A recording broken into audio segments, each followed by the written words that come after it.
Assalamualaikum warahmatullahi wabarakatuh.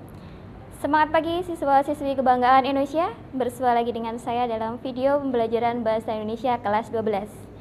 Pada video pembelajaran kali ini kita akan membahas mengenai kritik sastra dan esai.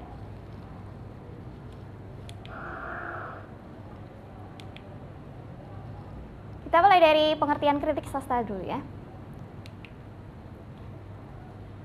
Kritik sastra dapat kita artikan sebagai tanggapan atau respon pembaca terhadap hasil karya sastra, baik itu yang berupa puisi maupun berupa prosa seperti cerpen maupun novel. Sedangkan untuk esai merupakan salah satu bentuk karya ilmiah, yaitu hasil rangkaian fakta berupa hasil pemikiran, gagasan peristiwa, gejala, dan pendapat. Jadi kalau kritik sastra itu lebih ke sastra, kalau esai lebih umum ya.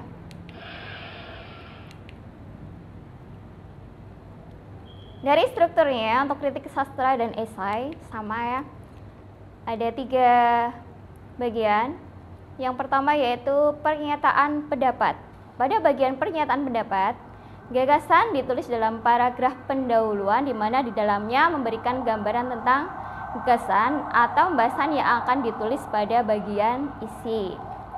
Lalu setelah pernyataan pendapat, kita susuli dengan bagian argumen, yaitu mendiskusikan gagasan-gagasan yang lebih spesifik dan lebih detail agar argumen yang kita sampaikan itu lebih meyakinkan. Jadi di sini ada pendapat-pendapat sang penulis. Kemudian yang ketiga, struktur berikutnya setelah argumen adalah penegasan ulang. Paragraf ini biasanya berisi rangkuman dari pokok pikiran yang telah disampaikan penulis. Dari berdasarkan pernyataan pendapat tetapi ditulis dalam kalimat yang berbeda, ya. Itu untuk struktur kritik sastra dan esai. Kita ke kebahasaan kritik sastra dan esai. Pada bagian yang pertama yaitu menggunakan pernyataan-pernyataan persuasif. Kalian udah paham ya apa itu pernyataan persuasif? Yaitu yang berupa ajakan gitu ya, atau pengaruh. Oleh karena itu, kita lihat contoh. Oleh karena itu, berhadapan dengan novel model ini, kita mesti memulainya tanpa prasangka dan menghindar dari jejalan pikiran yang berpretensi pada sejumlah horizon harapan. Nah, ini contoh pernyataan persuasif, kayak ajakan gitu ya.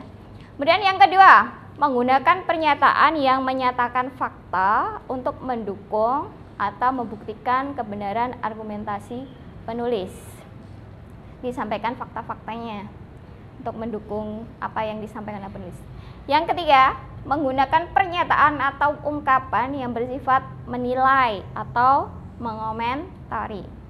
Nah, ini ada kesamaannya dengan kritik ya. Contoh dalam kalimat, pemanfaatan atau lebih tepat eksplorasi setiap kata dan kalimat tampak begitu cermat dalam usahanya merangkai setiap peristiwa. Tuh, memberikan penilaian. Berikutnya untuk kebahasaan yang keempat adalah menggunakan istilah teknis berkaitan dengan topik yang dibahas. Sebagai contoh, kalau itu adalah esai mengenai novel, mungkin kita sering menemui kata-kata seperti narator, antologi, biografi, ataupun alur. Yang terakhir untuk kebahasaan adalah menggunakan kata kerja mental. Contohnya adalah ada kata memendam, mengingatkan, menegaskan, dan menentukan. Bagaimana? Sudah paham kan ya?